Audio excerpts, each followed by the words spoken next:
kabade kabade kabade mbwa kulle dempo usamunangiye dempo anubiara munanyan dempo mbwa kulle dempo. Focus Actualité. Focus Actualité, votre point de vue nous intéresse. Focus Actualité avec Bénédicte Savadogo. Réalisation Kamanga Michel Kabore Kayamka. Madame, Monsieur, bonjour et bienvenue dans votre émission Focus Actualité, l'espace où nous explorons en profondeur les grandes thématiques qui façonnent l'Afrique d'aujourd'hui et de demain. Aujourd'hui, nous abordons un sujet fondamental, souvent marginalisé mais essentiel à la reconstruction de l'identité africaine. L'Afrique dans le monde, la particularité de la spiritualité africaine, quelles actions pour une promotion, une acceptation par l'homme noir, ou je pourrais dire l'Afrique dans le monde, la particularité de la spiritualité africaine, quelles actions pour sa promotion et son acceptation par l'homme noir. La spiritualité africaine, bien avant l'arrivée des religions dites révélées, structurait la société et régissait les rapports entre l'homme, la nature et le divin. Pourtant, elle reste aujourd'hui incomprise, voire rejetée, y compris par ceux dont elle est l'héritage. Est-elle encore pertinente ? Pourquoi tant de préjugés autour de la spiritualité africaine et surtout quelle voie pour sa revalorisation? Pour échanger sur la question et nous permettre de mieux comprendre le sujet, nous avons l'honneur de recevoir deux personnalités d'exception. Je reçois pour vous sur ce plateau Dr Amma Mazama, figure intellectuelle du panafricanisme, professeure à Temple University aux États-Unis. Elle est fervente défenseur de la pensée afrocentrique et de la spiritualité africaine. Elle est prêtresse vaudou, elle est mambo. Et puis elle est aussi de la Guadeloupe. Elle nous vient de la Guadeloupe. Bonjour Madame Amma. Bonjour à vous, merci de me recevoir. Merci d'être là, merci d'avoir fait tout ce voyage pour être là. Vous avez quitté chez vous et vous êtes chez vous. Exactement. Tout à fait. Je reçois aussi Sa Majesté Naba Kaongo. Il est chef traditionnel, il est gardien de la mémoire et des rites ancestraux. Il est l'incarnation vivante de la continuité entre le passé et l'avenir africain. Il est aussi entrepreneur, il est consultant politique. Sa Majesté, bonsoir. Bonsoir, Nizabri. Zabri Alafi. Ikemame. Isolom Dili. Ikema-suma. Muna malare. Amina. Tutori. Amina. Bienvenue à vous et merci d'avoir accepté notre invitation. Première question, on va d'abord donner la parole à notre aînée qui est en même temps notre étrangère. Quoi que ce soit chez elle. Dites-nous, docteur Mazama, qu'est-ce qui explique votre présence à Ouagadougou? Ce qui explique ma présence à Ouagadougou de façon superficielle, on va dire, c'est l'organisation de la 11e convention annuelle de l'organisation que j'ai créée en 2011 et qui s'appelle Afrocentricité internationale. Donc chaque année, à cette même époque, nous nous réunissons dans un pays où il y a une majorité d'Africains. Cette année, nous avons choisi le Burkina Faso parce que ce qui se passe ici nous interpelle, nous remplit d'espoir et de joie. Et donc notre présence, c'est aussi une façon de manifester notre soutien à ce qui se fait au Burkina Faso, au changement qui est initié au Burkina Faso. Je disais de façon superficielle parce que aussi de façon plus profonde, vous savez, rien n'arrive par hasard. Donc il y a des choses que nous-mêmes nous ne comprenons pas, que nous ne pouvons pas expliquer, mais nous ne sommes jamais là où nous sommes par hasard. D'accord. Mais comment vous meublez votre séjour? C'est des conférences, c'est des visites? Mon séjour débute à peine. Donc là, nous avons entamé ce matin nos 2 jours de conférence. Nous échangeons donc autour d'un thème qui est un thème provocateur, mais qui pour nous est extrêmement d'actualité. C'est à quoi devrait ressembler l'Afrique? Aujourd'hui, nous sommes vraiment à un tournant, je pense sincèrement, de notre histoire, où nous reprenons l'initiative historique, où nous pouvons maintenant consciemment façonner à nouveau notre place dans le monde, notre voix dans le monde. C'est donc qu'est-ce qu'on dit, qu'est-ce qu'on fait, de l'Afrique. Donc c'est la problématique. Demain, nous aurons notre deuxième journée sur cette même thématique. Et puis après cela, nous entamerons un périple afrocentrique à travers le Burkina Faso. Quand je dis nous je ne suis pas venue seule. Nous avons un groupe d'environ 25 personnes de la diaspora et d'autres pays de l'Afrique. Donc nous avons des représentants de Côte d'Ivoire, du Cameroun, du Bénin. Et en ce qui concerne la diaspora, les États-Unis, la France, la Suisse, Haïti, la Guadeloupe. Vous voyez, donc vraiment un groupe très panafricain de ce point de vue. Et nous avons convergé ici pour cette expérience ici au Burkina Faso. Que les ancêtres du Burkina vous reçoivent. Merci. On va maintenant aborder des sujets qui nous réunissent dans ce studio-là. Je reste toujours avec vous. Comment vous pourrez définir la spiritualité africaine en contraste avec les religions monothéistes?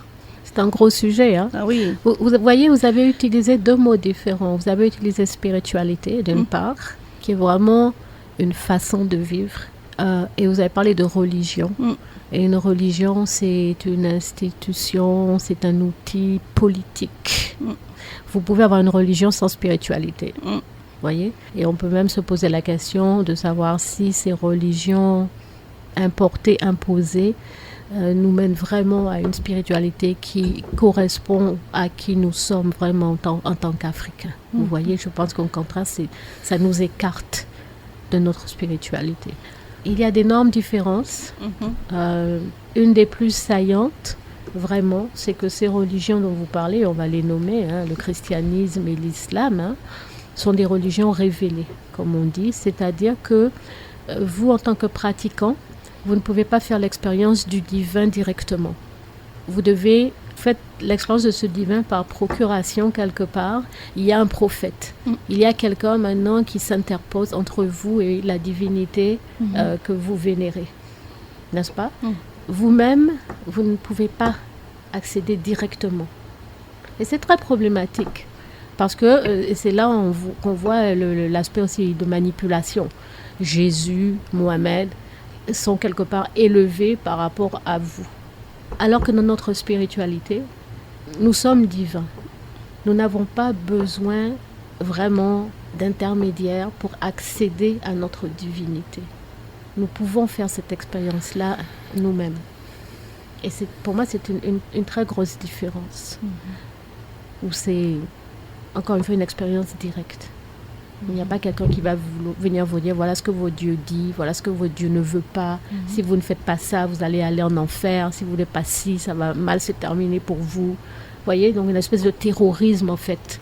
Je sais qu'il y a beaucoup de frères et de sœurs en Afrique et dans la diaspora qui sont terrorisés à l'idée d'aller en enfer. Nous n'avons pas ces concepts d'enfer et de paradis dans notre spiritualité. Vous vivez votre vie, vous payez pour ce que vous faites, vous recevez ce que vous méritez, n'est-ce pas? Et c'est tout. Et c'est tout. C'est une façon de vivre au quotidien. Le châtiment ultime pour les Africains. Pas un couperet au-dessus de la tête qui va... Bon, c'est-à-dire qu'en fait, si maintenant vous vivez mal, vous faites du mal à votre communauté, ce qui va se passer, que vous ne deviendrez pas un ancêtre ou une ancêtre. En tout cas, pas méritant.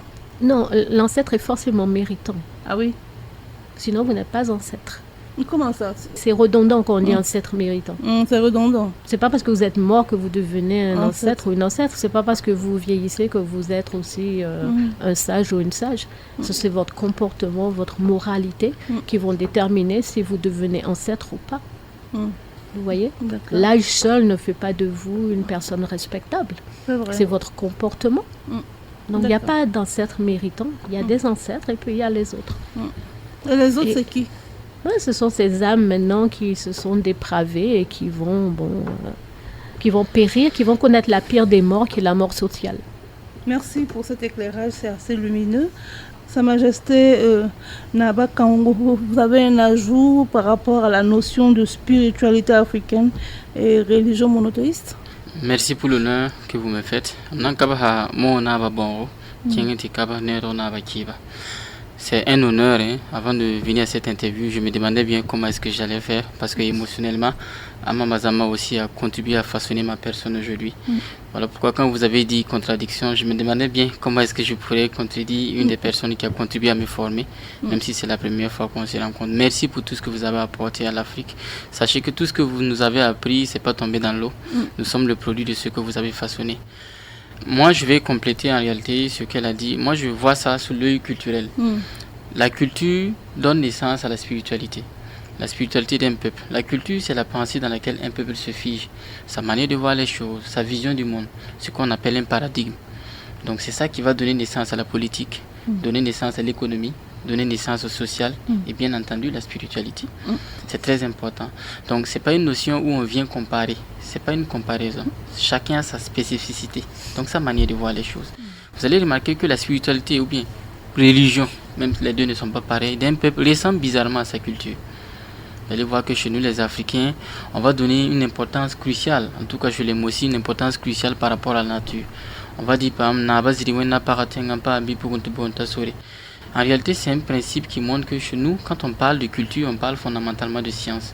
Je vais traduire pour ceux qui ne parlent pas le moré. Quand on dit Naba Ziriwende, on fait référence au soleil ici.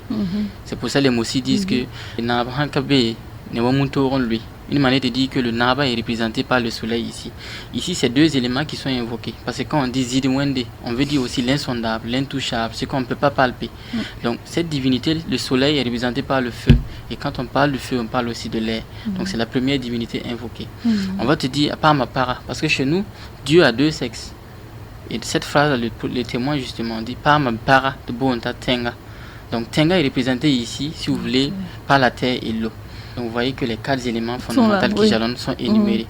Mais on précise, c'est là où la différenciation va se faire. On dit que les deux ont une fille.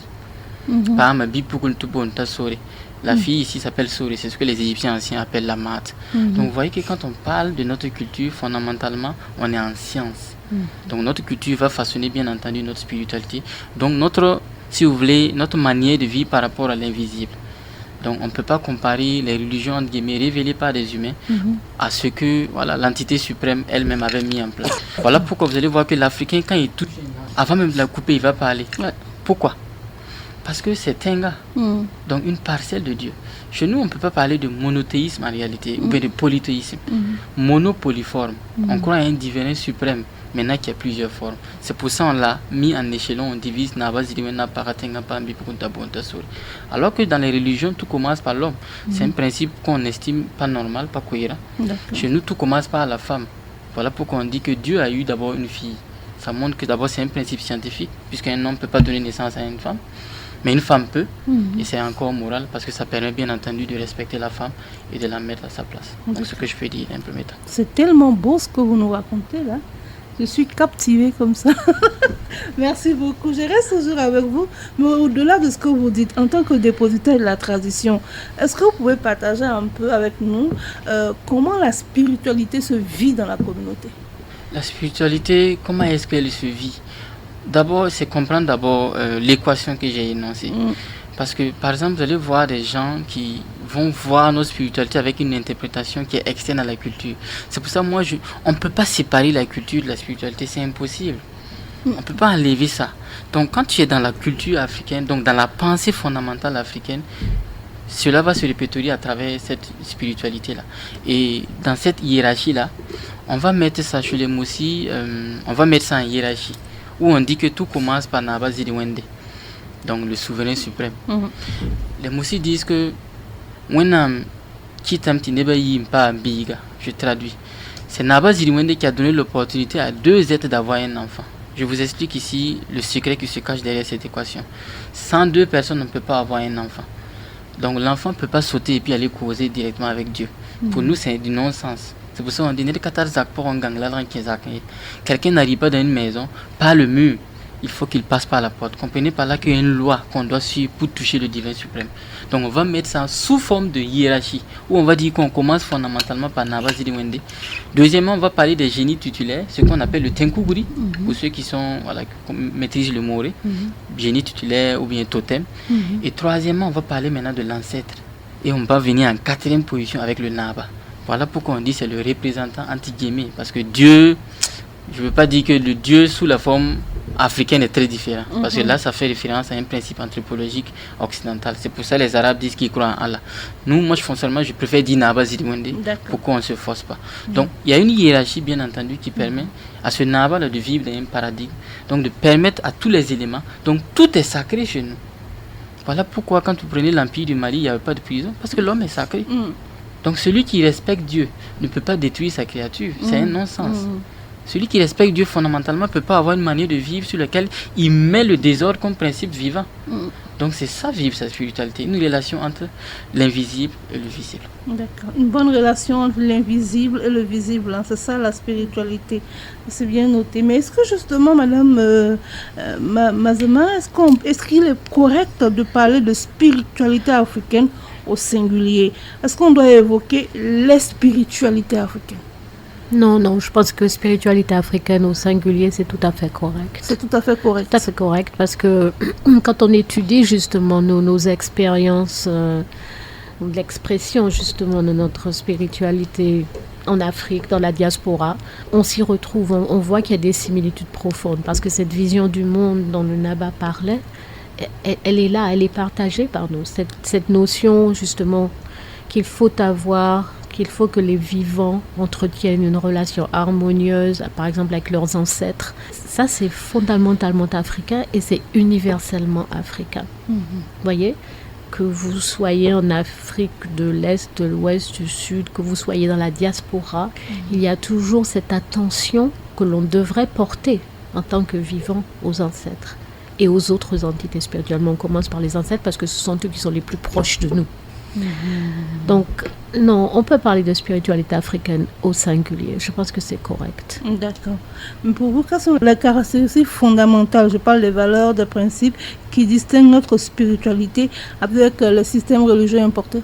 Quand on parle justement d'affirmer notre sacralité, notre divinité, de l'importance d'accéder à l'ancestralité parce qu'il y a deux types de morts, n'est-ce pas? Il y a la mort physique à laquelle on n'échappe pas, mais il y a la mort sociale qui est la pire des morts, n'est-ce pas? C'est quand vous êtes parti et qu'on ne vous nomme même plus, ou qu'on ne veut même plus vous nommer parce que ce que vous avez laissé derrière est tellement négatif que personne ne veut invoquer l'énergie que porte votre nom, vous voyez? Donc ça c'est quelque chose d'extrêmement important, cette quête d'ancestralité qui en fait lorsque nous n'avions pas été perturbés par ceux qui sont venus nous perturber, en fait dictait chaque instant de nos vies en tant qu'Africains. Où effectivement, on parlait de la mat, on cherche à vivre bien, à faire le bien, à être en harmonie pour justement devenir ancêtre. Donc ça c'est une de nos caractéristiques. Et à travers l'ancestralité, il faut le préciser, qu'est-ce qu'on recherche? On recherche l'éternité. En fait, on ne veut pas mourir socialement. C'est comme ça qu'on ne va pas mourir. Et donc, vous ne mourrez pas socialement, vous gagnez l'éternité en vous comportant de façon maïque. Et je pense à certaines personnes, vous voyez, qui ont fait tant de sacrifices et qui nous ont laissé un tel héritage. Ces gens-là ne vont jamais mourir. Ils ont gagné la vie éternelle. Ce qu'on recherche, on peut parler de grands savants, des gens comme Cheikh Anta Diop, on peut parler de grands organisateurs politiques, de grands leaders politiques comme Marcus Garvey, on peut parler de Nyanda au Zimbabwe qui s'est battu contre les Anglais, on peut parler de Nani à la Jamaïque qui s'est battu contre les Anglais, et on peut parler ici même de Thomas Sankara. Ce sont des personnes qui ne mourront jamais. Merci beaucoup, docteur Mazama. Sa Majesté, vous avez parlé tout à l'heure de culture. En quoi le rejet de la spiritualité africaine est lié à la perte d'identité de l'homme noir? On est un peuple qui n'a plus un référentiel par rapport à nous. Même notre fierté, on l'a conçue à travers l'opinion de l'autre. Et ça, c'est extrêmement dangereux.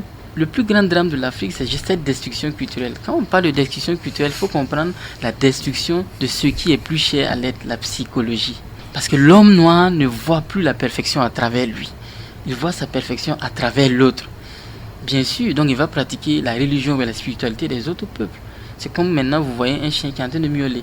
Et nous tous, on a fait le constat, monsieur le chien, c'est pas bien, tu ne dois pas miauler, tu dois aboyer. Donc vous voyez que ce référentiel-là, c'est vrai qu'il fait rire, mais c'est tellement véridique. Donc sans ça, qu'est-ce que vous voulez construire d'autre? Quand la fierté ne tourne pas autour de vous-même, votre univers, tout ce que vous construisez, c'est comme quand vous construisez une maison sur du sable. C'est pour ça que chaque 10 ans en Afrique, il y a toujours quelque chose qui se passe. Puisque notre notion même de développement est déposée sur quelque chose qui ne nous convient pas. Et c'est fait exprès, puisqu'on sait que nous qui sommes le peuple antérieur à tout, et c'est scientifiquement, pas pour rien que toutes les fouilles se font en Afrique, ce peuple-là mime un peuple récemment très jeune, notamment l'occidental. Et ça, c'est un drame. Ça veut dire qu'on ne peut rien construire si on ne revient pas à ces fondamentaux-là. Je vais terminer en complétant une réponse. Vous avez demandé si nous avons plusieurs formes de spiritualité. Moi, je dis on a cette chance parce que Cheikh Anta Diop a résolu le problème, mais on ne s'en rend pas compte. Il a dit nation, nègre et culture. À culture, il n'y a pas S. L'Afrique a une seule culture, mais les traditions différentes. Je pense que c'est une réponse par rapport à cette question. D'accord. Merci beaucoup, Majesté. Naba Kaungu, chef traditionnel. Docteur Mazama, par rapport à cette question, quel est votre ajout?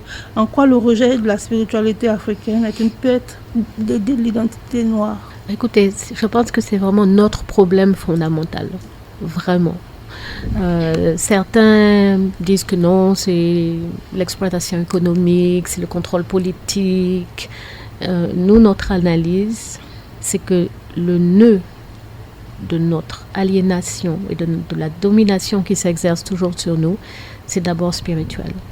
Il y a un historien africain-américain, John Henry Clark, qui a dit quelque chose qui, à mon avis, est extrêmement profond.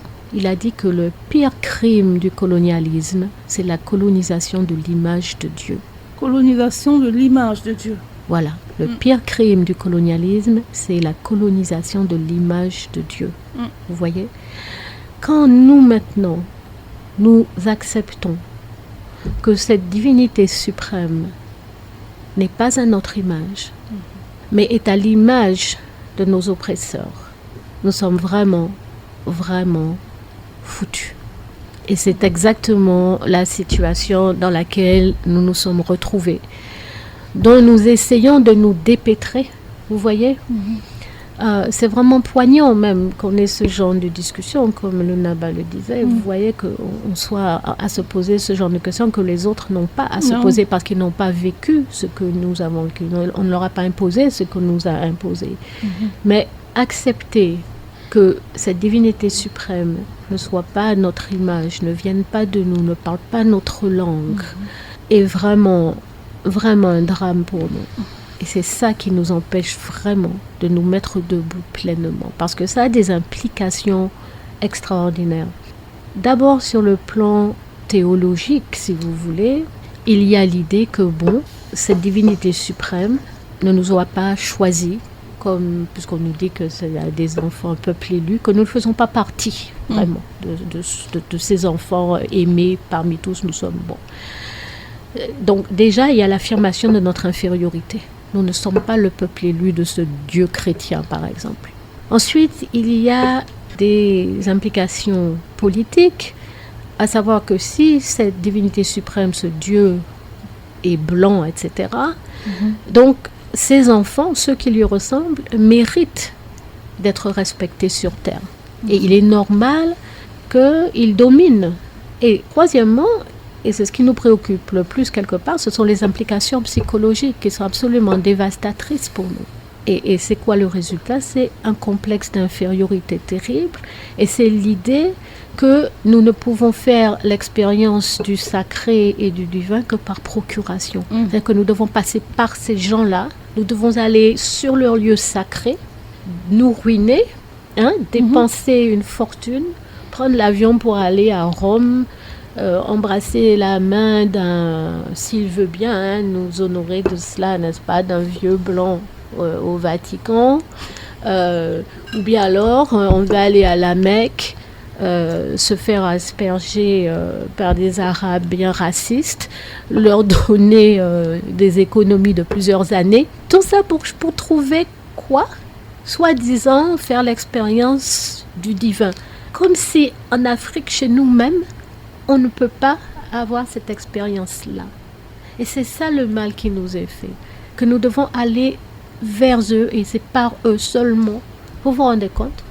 Vous allez tourner autour d'une pierre, je ne sais pas quoi, plusieurs fois, et puis vous me dites, voilà, ça y est.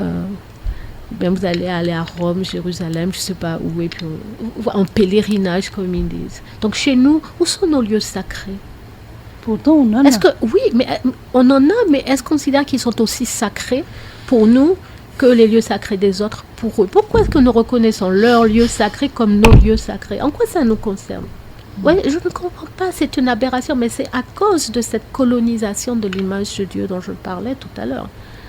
Vous savez, il y a eu, il n'y a pas très longtemps, un tollé chez les autorités, les gens qui se considèrent comme catholiques, parce que le pape, l'ancien là, celui qui est mort là, avait décidé on pouvait bénir les mariages ou les unions homosexuelles. Et j'étais très très étonnée, on m'avait invitée à une émission à la radio, et ne voilà-t-il pas que les deux copanélistes, qui étaient des catholiques fervents, s'indignaient. Ils s'indignaient que comment le pape et que eux, ils sont, je sais pas quoi, catholiques africains, qu'il faudrait maintenant faire un schisme, créer une église catholique africaine qui, elle, n'accepterait pas, ne reconnaîtrait pas cette histoire de mariage pour tous et de bénédiction. Et moi, ma réponse, quand on m'a interrogé, qu'est-ce que vous pensez? J'ai dit, moi, je ne comprends pas, ça ne nous concerne pas. Si les Blancs, ils trouvent que c'est bien et que maintenant, la parole de Dieu, ils ont dit a changé, que leur Dieu a changé d'avis, qu'il estime que l'homosexualité, c'est une bonne chose. Mais ça les regarde, c'est leur droit, c'est leur religion. Je dis, et puis cette histoire d'on va créer une église chrétienne africaine, je dis, tout ça, c'est futile. Vous pouvez même dire qu'elle est africaine si vous voulez. Les Africains ne seront jamais le peuple élu de ce Dieu-là. Donc, rentrons chez nous, cultivons nos propres affaires où nous allons décider de ce qui est correct et n'est pas correct en fonction de nos valeurs culturelles. Et nous savons très bien que l'homosexualité n'est pas une option culturelle africaine. Africaine, oui, tout à fait. Vous voyez ce que je veux dire? Oui. Donc, on est là en train de se mêler des affaires des Blancs. Au regard de tout ce que vous dites, on constate en tout cas une rupture générationnelle dans la transmission de cette spiritualité-là. Qu'est-ce qu'on peut faire pour reconnecter un peu la jeunesse à la spiritualité africaine, Nabakango? Il faut la reconnecter à sa culture d'abord. Parce que j'ai l'habitude de dire que la culture africaine, c'est pas du spectacle. Vous voyez, les grands auteurs français, je pense comme Ernest Renan, ont nié la raison à l'homme africain. Voilà pourquoi nous, notre culture, même le concept de culture, c'est un concept que celui qu'on nous a légué aujourd'hui, c'est un concept qui n'est pas à nous. Je le disais très récemment où je disais que c'est un concept folklorique. Notre culture est devenue comme du divertissement. Il n'y a plus un côté scientifique là-dedans. Quand on dit activité d'ordre culturel, la question qu'on se pose, qu'est-ce qui n'est pas d'ordre culturel? La culture, c'est ce qui donne naissance à toutes les composantes de la société. Et la spiritualité en fait partie. Donc il faut d'abord remettre les concepts à leur place avec le contenu qu'il faut. Parce que le concept de la spiritualité en Afrique est totalement différent de celui en Occident. C'est très différent. Pourquoi? Parce qu'on a anthropologiquement, on est différent. Eux, ils considèrent l'individu. Exemple, quelqu'un va se sauver lui seul. Le salut, il est quoi? Il est personnel. Mais en Afrique, c'est un non-sens. Tu te sauves toi seul. Ça n'existe pas. À quel point même le Nahaba, moi qui suis Nahaba, je ne peux jamais décider seul. Tout ce que tu fais, c'est pour la communauté. Donc, c'est d'abord faire comprendre d'abord les concepts. Et à travers ce concept-là, on explique justement ce que c'est la culture et également la tradition et donc la spiritualité africaine. Et c'est dans cette notion-là, il faut donc avoir, moi je dis, on a mis le projet en place, on essaye de voir ce que le gouvernement dit là. On veut mettre en place un endroit où on éduque l'homme africain. Parce que les gens disent que les gens comme les Ibrahim Traoré ne doivent pas être des exceptions. Parce que quelqu'un qui aime son pays... Normalement, tout le monde doit aimer son pays. Mais on n'est pas en aimant son pays. On est et on t'éduque en fonction de ça. Moi, j'ai pris une fois mon enfant à la sortie de la maternelle et l'enfant était en train de colorer la tour Eiffel. Mais quel type d'enfant voulait créer avec ça? Ah oui. Quel est le différentiel de la tour Eiffel ici au Burkina? Ça commence dès là. C'est pour ça qu'on doit avoir un centre où on éduque. C'est ce que nous on appelle l'initiation. L'initiation, c'est pas le côté folklorique. Les gens confondent le rituel et l'initiation, c'est pas la même chose. L'initiation, c'est le savoir justement de notre culture qu'on va véhiculer à l'enfant. Donc quand vous commencez avec ces notions, où on lui fait comprendre que la perfection, c'est ce qui est de l'extérieur, mais vous êtes surpris qu'il soit... Le patriotisme chez nous, c'est l'exception. Alors que quand vous regardez les autres pays, regardez la Turquie, regardez la Chine, ceux qui sont au poste au jour là, si on les enlève, ceux qui sont derrière sont encore pires. Pourquoi? Ils sont éduqués dès le berceau en fonction de leur culture, de leur tradition, leur vision du monde. Mais chez nous, il faut revenir à ça. Nous voulons mettre en place un centre où on dit à un enfant, dès le bas âge, par exemple la nomination, c'est des trucs même qui n'existent pas. Aujourd'hui, un enfant ne veut même plus porter un nom africain. Ouais, mais quel type d'enfant vous allez construire avec ça? Un enfant qui a pour référentiel de A à Z ce qui vient de l'extérieur. Mais l'enfant va se battre pour développer l'extérieur. Moi, je dis c'est évident. Il n'y a absolument aucune surprise. Donc, il faut un centre, je n'aime pas dire centre culturel, un centre d'initiation où on va enseigner à l'enfant dès le bas âge jusqu'à l'âge où il faut qu'est-ce qu'un Africain et quelles sont nos notions. Ce qui veut dire que, moi, je sais que par exemple, les catholiques, ils ont leur endroit, les catéchèses. Les musulmans, ils ont la madrasa. Mais pour nous, et où? On n'a pas pour nous, et puis les gens sont surpris. J'entends régulièrement à la télé, les gens disent que les jeunes n'écoutent pas la culture. Où est-ce que vous les avez appris ça?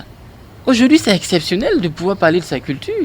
On est le seul peuple qui est introduit à sa culture par accident. Les autres, dès le berceau, ils vivent en fonction de ça. Donc il faut avoir un centre d'initiation. Il le faut, c'est vital pour le Burkinabé même de demain, l'Africain de demain, où chaque jour, on va initier à l'enfant cette notion-là. Je pense que c'est le plus fondamental, le plus urgent actuellement. Sinon, on berce l'enfant avec une sauce qui ne correspond pas. Bien entendu, la nourriture de faim ne sera pas bonne et tout le monde se plaint. Donc, je pense qu'il faut revenir à ça. C'est des choses qui existaient. Il y a toujours des centres, parce que moi, je suis initié de 7 pays africains, mais on n'est pas encore sorti sur la forme physique. Et c'est très vital qu'on le fasse. D'accord. Merci beaucoup, Naba Congo. Docteur Mazama, Naba Congo parle de mettre en place un centre d'initiation des notions de la culture africaine. Qu'est-ce que vous proposez par rapport justement à l'éducation de la jeunesse vis-à-vis de l'identité culturelle? Je pense que c'est une excellente initiative et je pense aussi que le système scolaire devrait aussi être vraiment repensé. C'est vraiment fondamental. Il parlait de son enfant maternel à qui on apprend déjà à colorier la tour Eiffel. Moi, je me souviens d'une fois où j'étais justement à Ouida, au Bénin, et il y avait un collégien à côté de moi, je l'entendais qui marmonnait et je lui ai dit qu'est-ce que c'est un matin tôt, et je lui ai dit qu'est-ce que tu racontes? Il me dit je suis en train de répéter ma leçon d'histoire, j'ai un contrôle tout à l'heure. Et moi par curiosité j'ai dit ah bon, c'est sur quoi? Et puis il me dit c'est sur les arrondissements de Paris. Vous voyez, non voilà quoi, c'est du même ordre. C'est un petit garçon, un jeune homme qui a peut-être 12-13 ans et à Ouida, bien loin de Paris, il est en train de regurgiter les combien d'arrondissements de Paris, la population de chaque... Enfin, ça relève vraiment de la démence. Non, mais c'est plus que de l'aberration, c'est de la démence. Qu'il y ait des adultes même qui puissent dire à des enfants, voilà ce que vous allez devoir étudier, apprendre, mémoriser. Tout ça, c'est fait exprès. Ça fait partie... Il est celui qui connaît tous les quartiers de Ouida? Probablement, et du Bénin, probablement pas, l'histoire du Bénin, et puis le Bénin, qui sont les Béninois, d'où ils viennent, comment ça s'est passé, enfin, voilà. Donc tout ça, ça doit être repensé et ça doit justement converger pour proposer à nos enfants un autre type de socialisation et remettre l'Afrique au centre. Mais pas avec un regard extérieur raciste, dégradant, mais avec un regard valorisant notre regard sur nous-mêmes. Oui, nous avons eu des défaites, c'est vrai, on ne peut pas le nier, mais nous avons eu aussi beaucoup de victoires. Et puis, il faut comprendre et ne jamais oublier que l'histoire est cyclique. Et ces gens-là qui nous dominent aujourd'hui, eux-mêmes, ils sont en fin de course. On se rend compte qu'ils sont dans de grandes difficultés. Il y a eu un moment où nous-mêmes avons été au sommet. Et donc nous devons garder cela à l'esprit et faire en sorte que ce moment glorieux redevienne une réalité pour nous. Même si ça va prendre du temps, on en est conscient, mais nous savons que nous en avons la capacité. Et ça doit être donc ce désir d'être à nouveau nous-mêmes, pas pour écraser les autres, mais on veut juste être nous-mêmes et prendre toute notre place en tant que progéniteur de l'humanité, en tant que créateur de la civilisation humaine, nous reconnaître ça à nous-mêmes, avec tout ce que cela signifie. D'accord. Donc, au regard de tout ce que vous avez dit, moi, je peux retenir que la spiritualité africaine peut jouer un rôle dans la reconstruction psychologique et sociale des peuples africains post-coloniaux. C'est ça? C'est ce que j'ai bien compris. Je ne dirais pas peu. Elle doit. Elle doit. On se vide spirituellement. C'est ça. Or, on doit à nouveau se remplir de nous-mêmes. Et quand nous remplissons à nouveau de nous-mêmes, en alimentant notre sève ancestrale, parce que nous sommes nos ancêtres. Négliger nos ancêtres, c'est nous négliger nous-mêmes. Vous voyez? Ouais. Quand je néglige ma mère, mon père, je me prive de quelque chose de fondamental, d'une force qui est là et dont je suis privée. Et ce n'est pas pour rien que nos ennemis nous encouragent à nous détourner de nos ancêtres. C'est pas pour rien. Ces gens-là savent très bien ce qu'ils font. Et maintenant, à nous réclamer de leurs ancêtres, à fortifier leurs ancêtres. Quand vous donnez à votre enfant un nom français, à qui vous donnez votre force? Vous imaginez? La force du nom. Nous savons ce que c'est un nom en Afrique, pas vrai? C'est vrai. Maintenant, vous portez les noms des ancêtres des autres, pas de vos ancêtres. Donc déjà, vous êtes en porte-à-faux. Et ce n'est que le début d'un cheminement qui va vous éloigner de plus en plus de vous-même et maintenant qui va vous mettre contre vous-même. Le mal est vraiment profond. C'est profond. Parce que par rapport à ce que vous dites, j'ai vu un vieux qui a plus de 60 ans, qui a un nom français. Je dis ça comme ça. Je demande, vous, normalement, vous deviez avoir un nom africain, un nom authentique. Il me dit non, à l'époque, à l'école, quand tu portais ce type de nom, on criait indigène, sauvage. C'est vraiment dommage qu'on ne laisse passer ça. Ouais. Et beaucoup de personnes n'ont pas de nom de chez eux. C'est vraiment dommage. Non, vous voyez bien que, encore une fois, rien n'est fait par hasard. Vous voyez, rien n'est fait par hasard. Je n'ai encore rencontré aucun blanc qui a un nom africain. Vous voyez, les gens qui se respectent donnent à leurs enfants les noms de leurs ancêtres. Vous voyez? D'accord. Et nous, justement parce que nous avons perdu ce respect de nous-mêmes, de nos ancêtres, ça ne nous gêne pas. Vous voyez, moi qui suis de la diaspora, j'ai donné à mes enfants, j'ai 3 enfants, je leur ai donné à chacun un nom africain. Et maintenant, on m'interpelle. Pourquoi tu fais ça? Je dis, mais pourquoi? Mes enfants sont africains, c'est normal qu'ils aient un nom africain. Les Chinois ont des noms chinois. Pas vrai? Si. Les enfants sont africains, moi je suis logique. Vous voyez? Mais il faut que je me justifie. Pour ça? Ouais. Pour avoir donné des noms africains. Des choses qui sont tellement évidentes, maintenant nous devons nous justifier parce que nous essayons d'être nous-mêmes. Lentement mais sûrement, nous nous acheminons vers la fin de cette émission. On va maintenant passer justement à la promotion et à l'acceptation de soi. Vous avez dit, il y a véritablement un mal qui est assez profond. Pour nous déconnecter de notre identité culturelle, il est bon de se reconnecter. Mais justement, vous avez proposé 2 solutions. Le centre d'initiation de notions de la culture africaine et le système scolaire qui doit être également repensé. Et justement, par rapport à ceux qui sont plus dans le système scolaire, qu'est-ce qu'on peut faire pour ces personnes-là, pour qu'elles se reconnectent à leur identité culturelle? Nous, on a proposé une solution, c'est d'aller dans ces écoles-là et puis enseigner. Parce qu'aujourd'hui, quand tu dis la pensée africaine, pratiquement, les gens même n'y croient pas. Ils ne savent même pas que l'Afrique a une pensée. Voilà ce peuple qui a eu des grands empires, mais qui n'a pas de pensée. On nous a toujours dit que l'émotion est là. C'est incroyable, hein? L'empire du Mali, on laisse l'empire de Kemet là-bas, on dit l'empire de Ouagadougou, le royaume Mossé. C'est-à-dire, on a eu tout ça, mais on n'avait pas de pensée. C'est dommage. Par exemple, un étudiant en politique, moi je sais de quoi je parle, un étudiant en politique ne sait rien de la pensée politique africaine. Il y en a même qui ne vont pas accepter que l'Afrique ait une pensée politique. C'est pour ça que j'ai remis la balle au centre. Mais en réalité, ce n'est pas comme si j'avais inventé quelque chose de nouveau. Parce que même dans nos langues, les Moussi disent Koudomde, la culture, Roromik, la tradition. La culture, c'est la pensée d'un peuple, paradigme, notre vision du monde, notre manière de voir les choses. La tradition, c'est le cheminement par lequel on va faire passer justement cette culture-là. Et la tradition a aussi une réponse. On va dire Roromik, c'est la solution que nos ancêtres ont trouvée par rapport à leur époque. Donc c'est pour ça que la tradition évolue, c'est la culture qui ne change pas. Donc il faut d'abord qu'on puisse enseigner ça à l'école. Pour que l'enfant qui étudie se dise que mais attends, en étudiant ma culture, je suis en sciences. Je vous ai énoncé dès le départ. Puisqu'il y en a qui me disent tout le temps que c'est vrai, il faut revenir à la culture, mais il faut aussi faire la science. Parce qu'il ne sait pas. Donc, nous avons mis en place un programme. Nous allons sûrement l'expérimenter, la rentrée qui arrive. On y travaille pour aller dans les écoles, dans les universités, pour enseigner les théories africaines.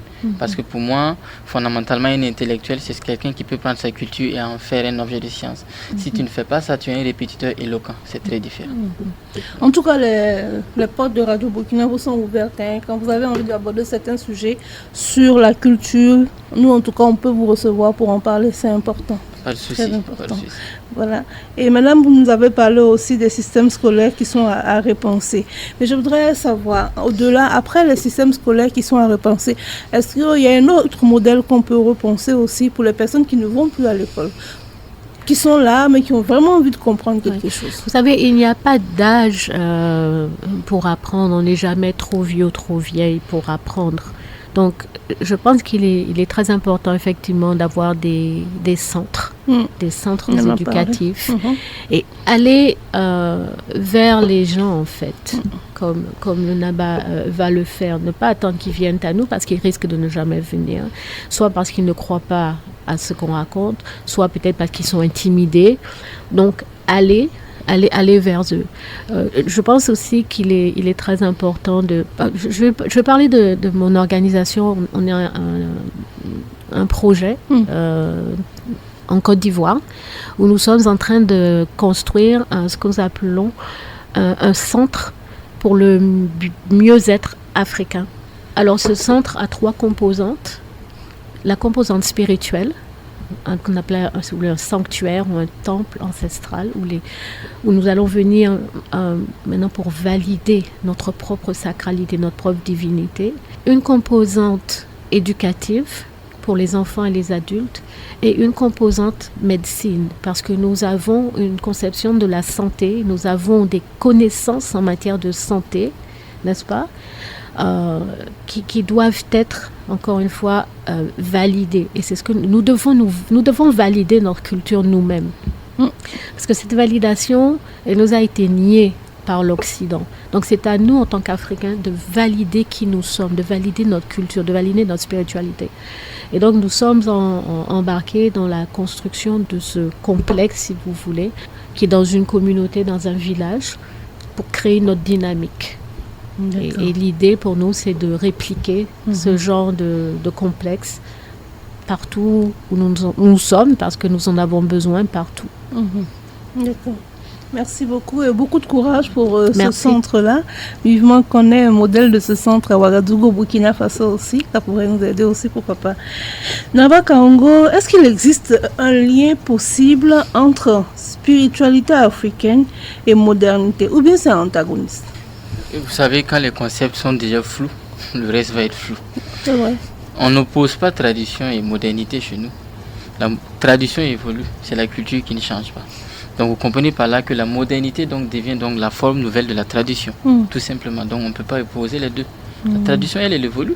Nos ancêtres n'ont pas eu les mêmes problèmes que nous. Non. Nous avons le devoir de créer une nouvelle solution. Comme je vous ai dit, la tradition, c'est la solution que nos ancêtres ont trouvée par rapport à leur époque. Donc nous avons le devoir de créer une solution qui nous correspond, mais en puisant dans notre culture. Elle ne doit jamais changer.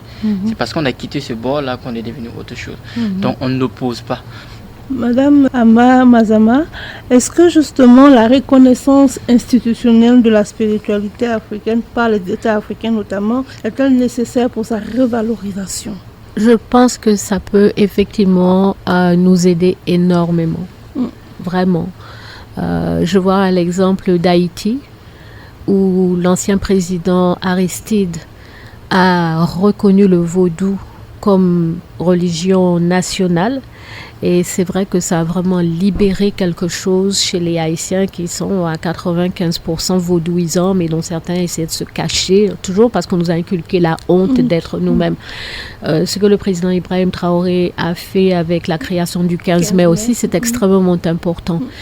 Maintenant, une journée, c'est bien, mais il faut déjà penser à une semaine, un mois et puis toute l'année, parce qu'il n'y a aucune raison que nous ne vénérions pas nos ancêtres chaque jour. Donc c'est un début qui est très important et qui doit maintenant prendre de l'ampleur.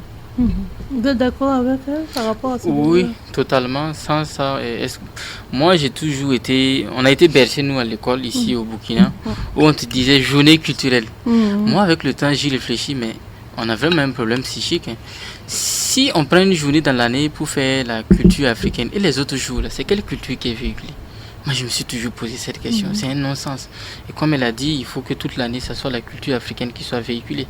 Mais c'est comme on a pris... Notre concept de culture, là, c'est comme une poubelle. Hein. Voilà, je vais peut-être choquer certains. Le concept qu'on nous a donné, là, c'est quand on a fini tout. Voilà, comme quand tu as fini de manger un fruit, tu penses maintenant à la poubelle. C'est comme ça. Alors, c'est tellement insultant, mais on va y travailler. Voilà, afin de pouvoir remettre ça en place. Et je pense que le 15 mai, voilà, c'est déjà bien. C'est excellent parce qu'il y en a même qui n'ont pas ça. Donc, on va profiter, bien entendu, de ça pour remettre les choses à leur place. Voilà. Pour que les Africains puissent se sentir en Afrique comme chez eux. Beaucoup de personnes considèrent un peu la spiritualité africaine comme dépassée ou synonyme de superstition. Qu'est-ce que vous répondez à ces personnes avant de clore cette émission? Écoutez, je leur demanderai de bien vouloir préciser de quoi elles parlent. Bah ouais. Voyez.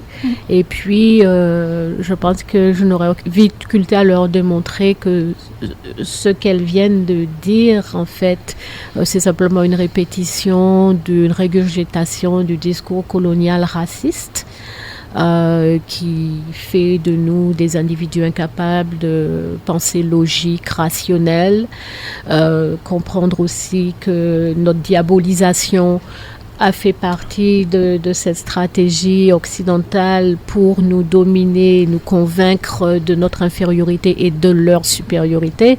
Donc ça, c'est tellement bateau, c'est tellement cliché, vous savez, que ce n'est pas sérieux, quoi. Ce n'est pas sérieux, vraiment, c'est pas sérieux. Je ne sais même pas si je répondrai à une telle personne, en vérité. Non, maintenant que j'y pense. Il y a des questions auxquelles je ne réponds pas, il y a des discussions dans lesquelles je ne m'engage pas, vous voyez? Oui, je vois. Parce que c'est futile, et quand les gens disent ça, en fait... enfin bref, non, je ne répondrai pas. D'accord. Vous? Non, moi je dis... Vous entendez souvent des gens dire « Ah, l'Afrique, c'est un mystère. » Oui, parce qu'on ne l'étudie pas. C'est ça. Ça va être un mystère. Donc j'invite ces personnes-là à revenir à l'école africaine. On va les apprendre ce que c'est que la culture africaine, ce que c'est que la spiritualité africaine. Et moi, je vais terminer sur cette note-là aussi, parce qu'on est aussi sur une radio nationale. La docteure, la maman Ama Mazamba est là, elle est présente. Elle vient d'un autre pays. Donc, il faut qu'on amène la diaspora aussi. Il faut qu'on étudie des pays comme Haïti. Donc il faut que vous passiez plus de messages. Parce que pour moi, Haïti, c'est le symbole de la résistance africaine. Le premier empire africain qui s'est reconstitué hors d'Afrique. Et sur les plateaux, télé, radio, on n'entend jamais ça. Comment est-ce qu'on va créer un panafricanisme s'il n'y a pas cette notion en se disant que il y a de nos enfants qui sont dehors et beaucoup aussi ont mené de ce combat-là. Cette jonction ne se fera pas si on n'a pas la connaissance l'un de l'autre. Haïti aujourd'hui, tu dis dans le monde panafricain, même national aujourd'hui, personne ne saura ce que c'est. Alors que Haïti... Si on devait donner une comparaison, je pense que ça peut être même considéré comme la terre sainte de l'Afrique. Pour vous dire à quel point il y a tellement de symboles dedans. Je ne vais pas tous les développer, mais c'est juste un appel pour que la radio puisse justement développer des thématiques sur les territoires où les Africains ont aussi apporté. Il y a aussi les États-Unis avec les Américains. Ainsi, il faut qu'on développe ces thématiques dans nos radios. Ce n'est qu'avec ça qu'on pourra créer une jonction. Parce que sans la diaspora, moi je dis toujours, il faut que l'Afrique, comme le disait la notion de Sematawi, il faut ces deux notions.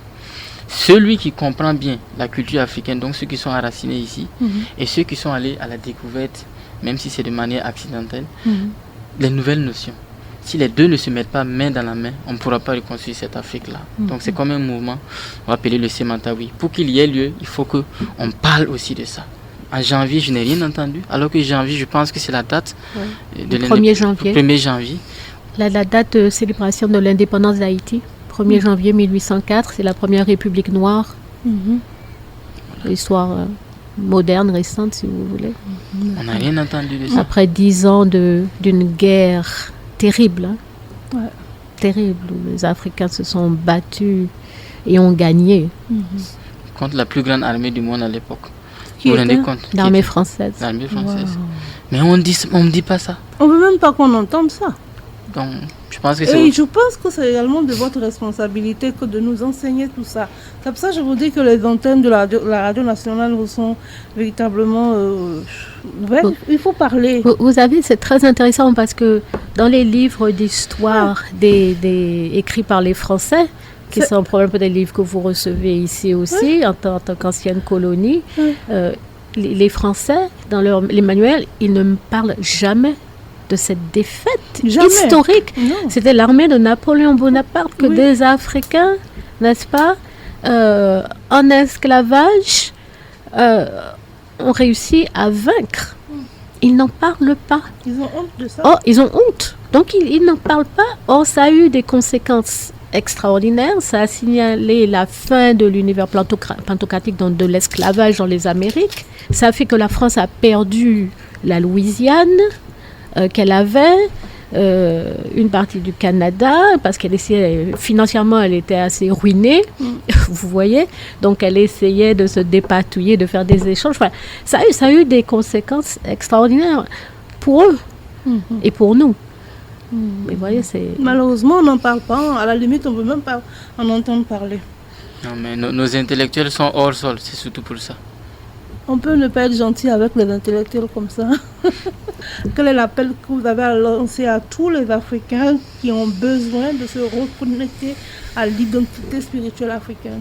On va terminer par vous parce que vous êtes la plus âgée, notre aînée, notre maman. On vous donne d'abord la parole. Moi, je vais terminer avec une récitation. Voilà, en moré. Ni sabre tenga yabra tenga. Anaba zirwen konfoma para tenga. Tulika bipugla sori. Pamandiko soro mengla ri tenga nyodo. Yomsen lore. Ni wemes wen sori. Enkita sor kompanga. La rim ton sobram larma taba. Nang pam nkola sori. Tapam pama sori. Roksen ker kar wili dem tiputo ne de ninga nugo. Tonandika elormik. Like kudomde. Pamandiki tenga soro. Je vais essayer de traduire un peu. Il faut. Je fais comprendre que la terre de l'Afrique, qui est notre terre, la terre de nos ancêtres, a été meurtrie. Voilà. Mais Naba Ziriwende, qui est, on va dire, la divinité, qu'on dit Dieu, on va dire ça pour se comprendre, a donné sa femme Tenga afin qu'elle donne l'enfant Sori, qu'on appelle la matre chez les Égyptiens anciens, qu'on suive ces lois pour pouvoir donc profiter de notre terre et de tous les bienfaits qu'on retrouve sur notre territoire. Mais des forces malveillantes qui sont venues il y a cela quelques années, il y a cela quelques siècles, ont affaibli Sori, donc ont affaibli la matre. Mais des chefs de guerre qu'on appelle généraux, comme on constate aujourd'hui, ont décidé de protéger Sori afin qu'on puisse reprendre notre dignité. Quand vous voyez une marmite qui est incliné, ça prouve que quelqu'un est venu toucher. Nous allons reprendre notre culture et nos traditions pour pouvoir reprendre notre liberté. Merci beaucoup, c'est très beau. Vraiment très très beau. Merci beaucoup. On termine par vous, madame. Écoutez, vous parlez de quel conseil le conseil que je donne toujours à ceux et à celles qui viennent à moi, je leur dis, tout ce dont vous avez besoin se trouve dans la nature. Allez dans la nature, c'est là qu'il y a la spiritualité. Et connectez-vous avec la terre, avec les arbres, avec l'air, avec l'eau. On commence par là. Et après, on continue. Merci beaucoup. Vraiment, très bel enseignement. Madame, monsieur, c'est ici que va prendre fin votre émission de jour Focus Actualité. Merci beaucoup à vous, docteur Ama Mazama. C'est moi qui vous remercie. Et aussi à vous, Sa Majesté Naba Kaongo. Merci beaucoup d'être là. Pour la richesse de vos interventions, en tout cas, ce que nous retenons aujourd'hui, c'est qu'au-delà d'un ensemble de pratiques, la spiritualité africaine est une vision du monde, un socle de valeurs, une sagesse millénaire porteuse de solutions pour les crises contemporaines. L'Afrique ne pourra pas se redresser durablement sans réconciliation avec elle-même. Et cela passe aussi par la redécouverte et la réappropriation de son héritage culturel.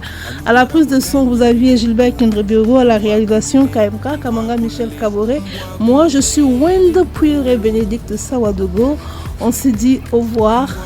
À une autre fois, si Dieu nous prête.